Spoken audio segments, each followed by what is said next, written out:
Okay, I'm going to show you how to set an order schedule for a future collection. So let's pretend that you have identified the patient as needing a CBC, a base metabolic panel, and a lipid as placed by Heather today, and you were unable to collect the blood for one reason or another. Maybe the patient just had no time to have their blood drawn today. Maybe they didn't want to have their blood drawn, or maybe they were just a really hard stick and you could not get them. So you sent them home maybe to come back more hydrated in a day or so.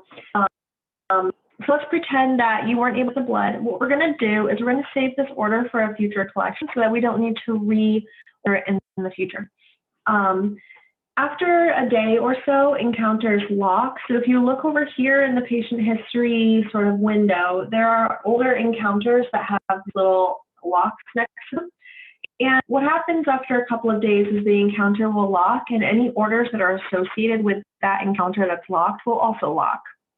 So if you look at, say, this COVID-19 order from 9/29, if we open this up, you can see that the encounter for this order is locked, and you don't have the normal obtaining buttons down here, like save and send, save and task, those things. So this is what would happen to the order that we have currently if we do not schedule it for the ability to release in the future. So let's go ahead and do that. Let's double click on the order that we want to schedule. We're going to go down to set schedule.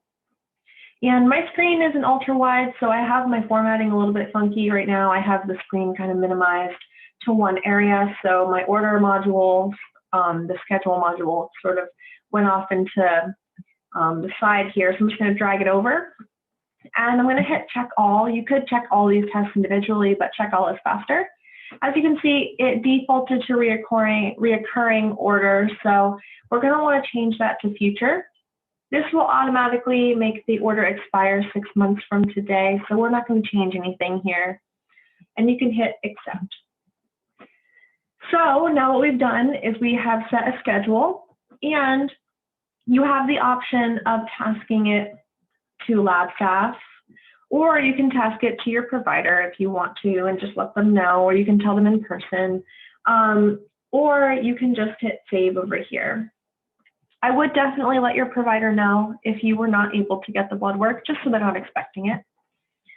So that's how you set your schedule. As you can see, now our order has this nice little calendar, and so this order can be released in the future when the patient comes back. And regardless if today's encounter locks in a couple of days, we will still have the ability to release this, and I will have another video on how to do that.